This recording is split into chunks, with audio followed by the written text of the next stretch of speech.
For a lot of people, the last year has been a year of many firsts. First time losing a job, first time collecting unemployment, first time losing a loved one, first time being in a global pandemic. We received another first recently, although this one has far less of an impact on people's lives and is most certainly a first world problem. You see, 2017's Justice League was an extremely terrible movie. I personally think it is so bad that I ranked it dead last among all the live action movies starring Batman, and that includes the stinky turd known as Batman and Robin. Sadly, Zack Snyder experienced an immense personal tragedy 4 years ago, one that removed him from post-production on Justice League. Joss Whedon was brought in to complete the film and forced by the studio to conduct massive reshoots that changed everything from the humor to the color palette. The end result? Total catastrophe that caused Warner Brothers to completely abandon the idea of the Justice League altogether and start focusing on individual character stories. After rumors started circulating about a Snyder cut,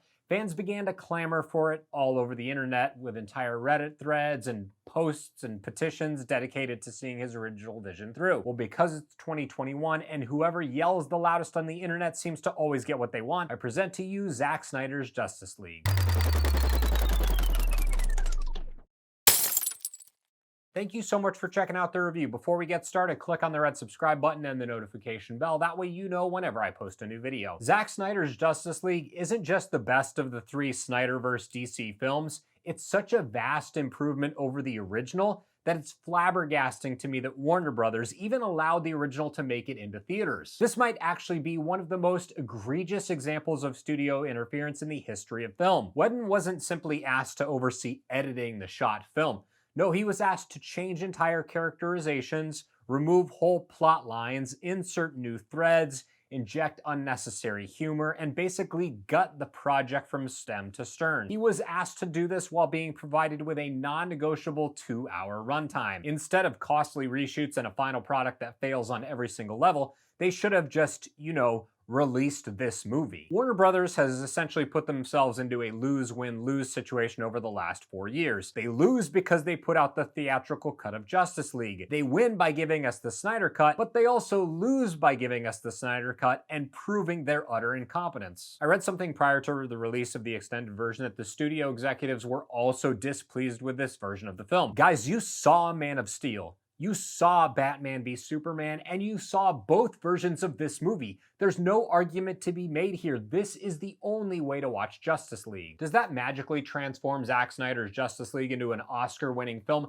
Obviously not, of course. But what it does do is bring the original director's creation to life, and in spite of its ridiculous runtime, fixes nearly every major problem with the theatrical cut. Taking place shortly after the death of Superman at the hands of Doomsday, the planet still continues to deal with the loss. Steppenwolf, the disgraced nephew of Darkseid, comes to Earth to find 3 mother boxes. The boxes can be joined together to form something called the Unity, basically wiping out all life and turning the planet into a copy of Darkseid's homeworld Apocalypse. Comic book movie tropes abound, and despite being a relatively standard villain, Steppenwolf is given infinitely more backstory here. We're told that he betrayed his uncle at some point, and he must conquer 50,000 worlds as penance. As paper-thin as this may be, at least we get some motivation for the bad guys. Speaking of Darkseid, he is actually in this film. Noticeably absent from the 2017 movie, Darkseid works mostly in the shadows, even if we do get to see him kick all sorts of ass while trying to conquer Earth the first time. Keeping in mind that Snyder originally wanted to make a Justice League trilogy, I feel like we got just the right amount of Darkseid here. Comparisons to Thanos are understandable, but he's nowhere close to that level in terms of characterization or menace. What are his motivations?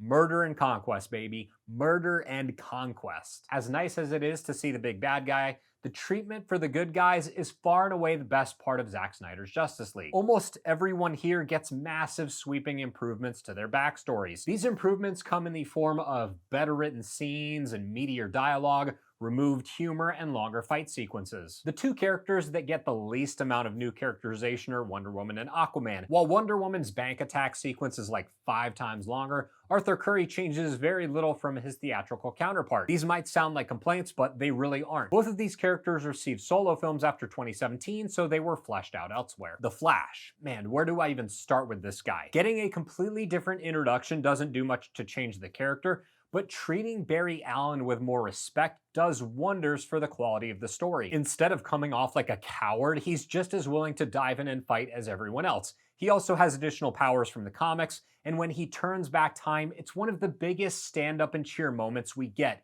Huge fan of the Flash in this. Ben Affleck got a lot of heat for being cast as Batman, and Zack Snyder's Justice League does a great job of fleshing him out more. He's more of a team player, he's more of a leader, and he chooses to bear the burden of his failures. Bruce blames himself for the death of Superman, but also uses that failure as motivation. Henry Cavill's Superman is largely the same, but all of his crowd-pleasing moments feel earned instead of obliged. All of the cringy one-liners and bad CGI are completely gone, and the result is a Superman that embraces his place in Snyder's vision, but does so at the expense of the big blue Boy Scout persona that Joss Whedon tried to shoehorn into his version. I'm okay with this trade-off. The film also has a substantial epilogue that leans heavily into the Injustice storyline from the comics, and that only makes sense with this version of the character. You can have quibbles about Snyder's Superman, but at least he's consistent with the world the director has created. Without a doubt, Ray Fisher's Cyborg gets the most retooling, and every single second of it is better. We get backstory with him as a high school football star. We know the exact chain of events that led to Victor Stone becoming Cyborg, and he's one of the most important characters in the entire universe. His involvement in the original version always felt a little bit forced to me, but that's certainly not the case here. There's nearly enough fresh content to create a standalone Cyborg movie,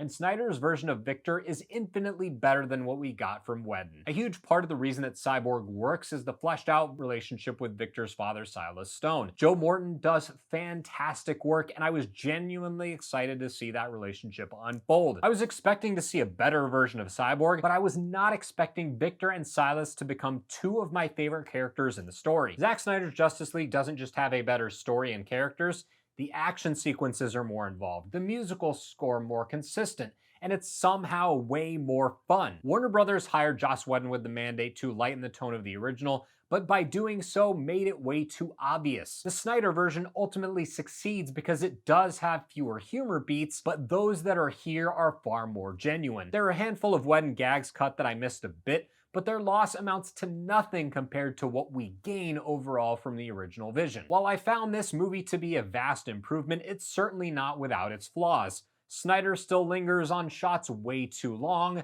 throws in the occasional piece of clunky dialogue, and struggles with some of the cameos. This movie is also way too long. 3 hours is a long movie, and 4 hours borders on being unbearable. Zack Snyder's Justice League is a movie that's impossible to judge on its own if you haven't seen the original theatrical cut. This is such a vast improvement. Looks better, sounds better, flows better, feels better, is simply better. I have zero clue how I would even be able to go back and watch the old cut. It's not just an inferior product, it's a great example of studio executives overreaching and destroying their own creative project. I will never, ever, ever go back and watch it for any reason. You could not pay me money to go watch that trash. Okay, maybe you could pay me like $1 million.